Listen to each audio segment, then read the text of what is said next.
সুরত বলা হয় মানুষের বাহ্যিক সৌন্দর্যকে, ঠিক না? সুরত বলা হয় কাকে বলেন? বাহ্যিক সৌন্দর্যকে।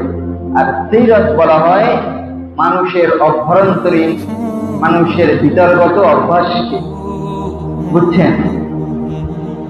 আমরা আমাদেরকে দেখতে যেরকম বাহ্যিকভাবে প্রকাশ্যভাবে দেখা যায়, এটাকে বলে সুরত।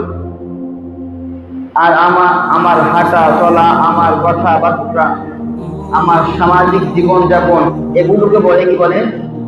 সিরাত, আদর্শ।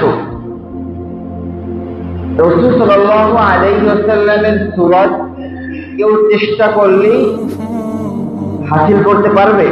পশ্চিম কালেও সম্ভব। রাসূলের সৌন্দর্য, রাসূলের হাত, রাসূলের পা, রাসূলের চোখ কেউ যদি হাজারো চেষ্টা করে এটা অর্জন করতে পারবে? পারবে না।